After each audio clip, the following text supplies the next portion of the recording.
پڑھ لیا اور بہت تھوڑا سا پڑھنے لگا ہوں،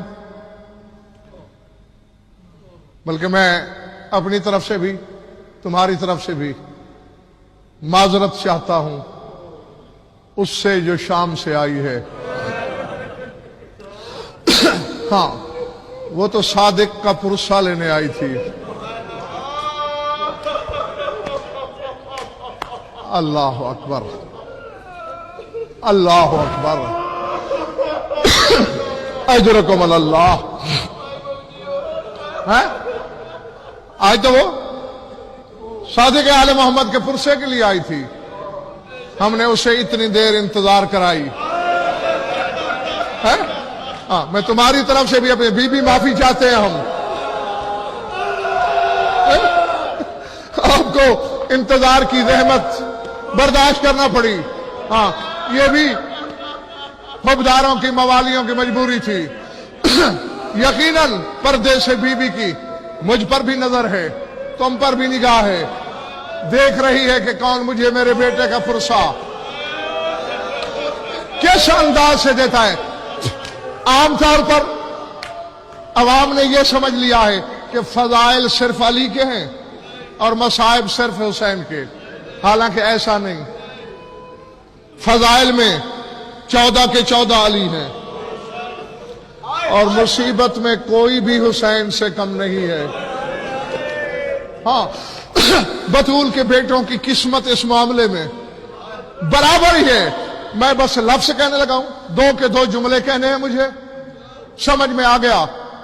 شبیہوں کی قسم، قبر میں بھی ماتم کرنے کے لیے کافی ہوگا۔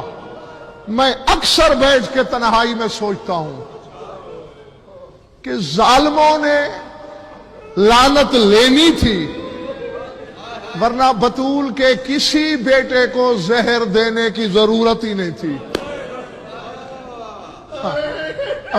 عزادار مجھے حیران ہو کے دیکھ رہے ہیں کہ غضنفر نے کیا کہہ دیا ہے۔ میں پھر دوہرا دیتا ہوں، جتنے بھی ہمارے ائمہ کے قاتل ہیں مفت میں لعنت کے حقدار ہوئے ہیں۔ کچھ دن انتظار کر لیتے، بطول کا ہر بیٹا زینب کی چادر کو رو رو کے خود مر جاتا۔ اب اس سے زیادہ میں نہیں کہہ سکتا۔ اللہ اکبر، اس سے زیادہ میں تمہیں نہیں سنا سکتا۔ میں نے کہا بطول کا ہر بیٹا، ان کے پاس تو اور وقت ہی نہیں تھا۔ کبھی اکبر کی جوانی پر رونا، کبھی عباس کے بازوؤں پر رونا، کبھی زینب کی میری دائی پر رونا۔ ذات واجب کی قسم، یہ شبیہ ہیں گواہ، علم گواہ، منبر کی پاکیزگی کی قسم کھا کے کہہ رہا ہوں۔ کتابوں میں پڑھا ہے، ایک دن سرکار صادق آل محمد کے گھر میں دشمنوں نے رات کو چوری چوری آگ لگا دی، سارا سامان جل گیا۔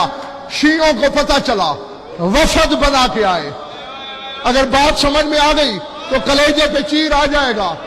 وفد جب آیا، آستینیں چڑھی ہوئی ہے مولا کی، دونوں ہاتھ زمین پہ مٹی پہ رکھے ہوئے ہیں اور دھاڑے مار مار کے صادق آل محمد رو رہے ہیں۔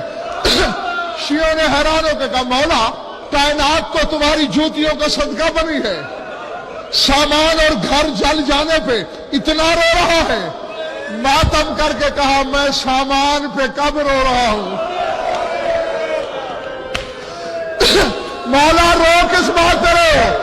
فرمایا، جب میرے گھر میں آگ لگی اور میرے پردہ دار کبھی ادھر دوڑ رہے تھے، کبھی ادھر دوڑ رہے تھے، مجھے 11ویں کی رات